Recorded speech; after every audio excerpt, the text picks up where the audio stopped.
digamos, electricidad, esa corriente que hace que el músculo se mantenga en su forma. Con los años el tono se va perdiendo y uno va viendo esa hipotonía. Personas también, digamos, que tienen deshidratación y otras condiciones, pues uno puede ver deshidrataciones hipotónicas, una persona con un tono muscular bajo, con un pliegue cutáneo, y ahí estamos hablando de otras condiciones médicas. Pero hay gente, y sobre todo con el tiempo, que uno lo siente blandito. Sí, eso es falta de ejercicio con los años, va uno perdiendo masa muscular reemplazándola con grasa.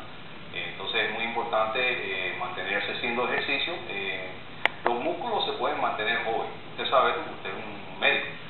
Lo que se avejenta más es la piel, pero han hecho estudios de muchos doctores han hecho estudios de personas que han empezado a hacer pesa a los 50, 60 años y han recuperado bastante la masa muscular. Y es interesante porque mucha gente piensa que ya con los años estamos entrando el hombre en la andropausia, la mujer en la menopausia y hay una pérdida de hormonas, pero se sabe que haciendo ejercicio solamente uno puede estimular a que la hormona de testosterona trabaje más sobre ese músculo y a tener mejores valores de testosterona en personas que hacen ejercicio cuando las comparamos con los que no hacen nada. Definitivamente, cuando uno hace ejercicio, doctor,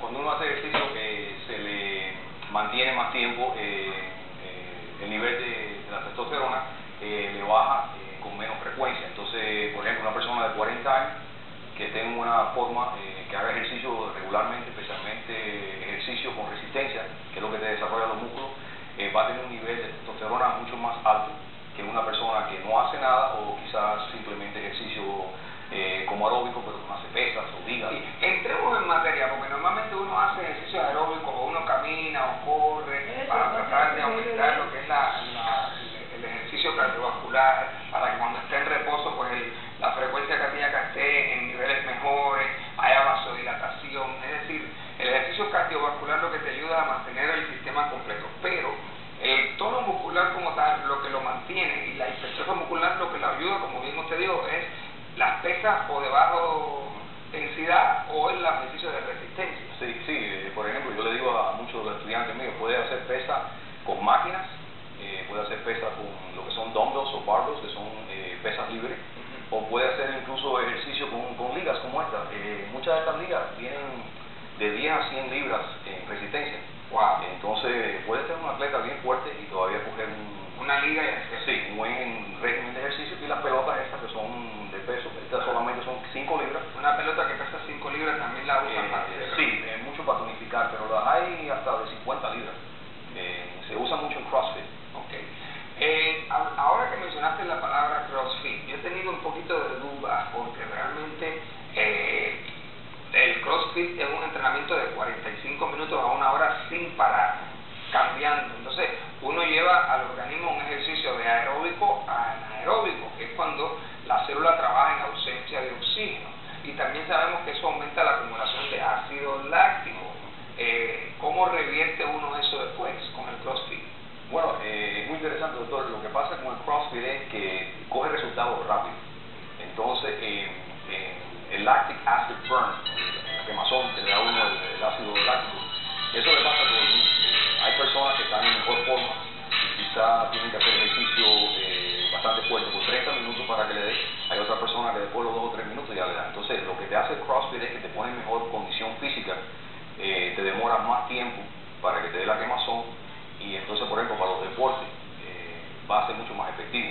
Bueno, por eso te preguntaba, porque he escuchado que cuando tú llegas al organismo a una acidosis láctica, el organismo va a tratar de hacer todos sus mecanismos para compensar esa acidosis e irse entonces al estado más alcalino. Y por eso se cree que personas que hacen CrossFit generalmente están en mejor forma física que no practican ese deporte. Definitivamente, la única precaución que le puedo decir a la audiencia es: tengan cuidado, si ya pasan de 40 años, que lo chequee alguien como el doctor Misael, porque pueden tener muchos problemas de rodillas, de espalda, son un ejercicio bien violento. Pero si es una persona que ha practicado deporte toda su vida, que lo haga con caución, especialmente si tienen más de 40 años. Los jóvenes tienen que tener cuidado si están sobrepeso o si no han sido atletas.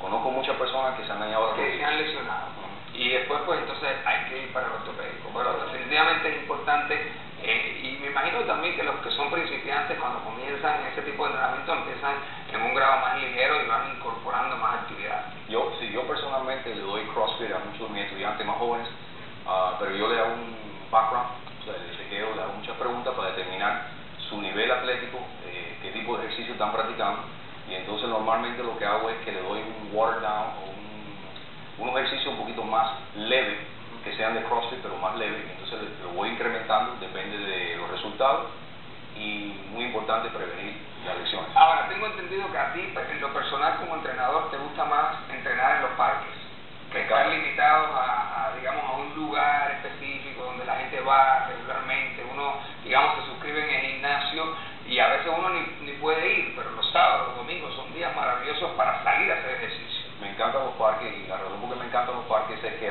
podemos hacer mucho más tipos de ejercicios.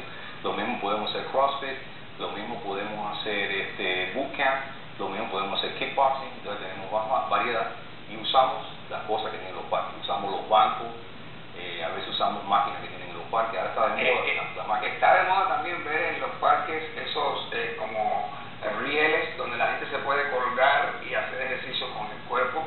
Escuché también, y lo he estado haciendo en las últimas veces que he ido a mi gimnasio, que cuando uno se cuelga y hace pues ejercicios de barra con el mismo peso del cuerpo, es incluso mejor que cuando uno levanta un peso extra. Es mejor, mucho mejor. Dicen que ese movimiento no se va, que lo que uno gana en esta masa muscular no se pierde. Es mucho mejor, te lo recomiendo a toda persona que lo pueda hacer. Incluso hay un ejercicio cuando uno no puede hacer pull-ups, que lo tienen en los gimnasios, que es una máquina que tiene un contrapeso.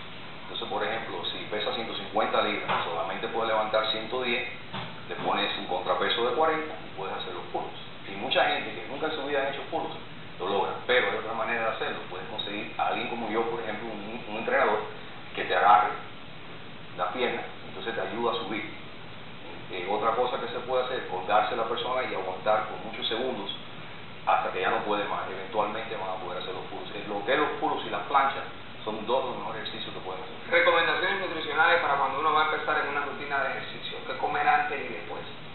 Antes del ejercicio deben consumir carbohidratos, preferiblemente cosas como la banana, manzana, fresas, cosas que te den energía para el ejercicio. Muy importante también el potasio, porque como usted sabe, doctor, el corazón es un músculo.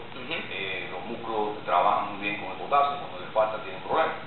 Entonces, etcétera. Sí. Yo también recomiendo tomar un poquito de magnesio como suplemento para mantener lo que es el equilibrio evitar las arritmias, todas estas cosas. Definitivamente, como usted dice, usted es un doctor y está muy calificado, y yo lo sigo a usted, yo sé que usted se la sabe todas, tremendo doctor. Todas no, pero me paso la vida ahí buscando. Sí, usted es un tremendo doctor. Lo que no me gusta es tener en la mesa cuento, y de verdad que ya por lo que hemos hablado sé que sabes lo que estás hablando. Bueno, muchas gracias, doctor, porque yo le agradezco la aprobación suya para mí número uno. Claro que sí. Ahora, después del ejercicio. Bueno, después del ejercicio, yo le digo a mis estudiantes, porque yo le digo estudiantes, todas mis personas que trabajan conmigo, ninguno es cliente, yo lo miro como estudiante, porque lo más importante para mí es que ellos progresen.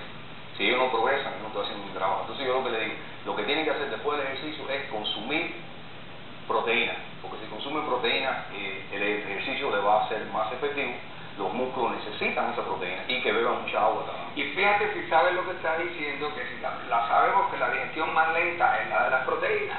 Si usted se come una proteína antes de ir a hacer ejercicio, usted va a sentir la pesadez sobre el estómago y se le va a quitar el deseo de hacer ejercicio. Por lo tanto, para hacer ejercicio, como él bien dijo, usted usa el carbohidrato que usted lo va a quemar en ese ejercicio, y luego que ya está en reposo se come la proteína que le va a ayudar a construir más músculo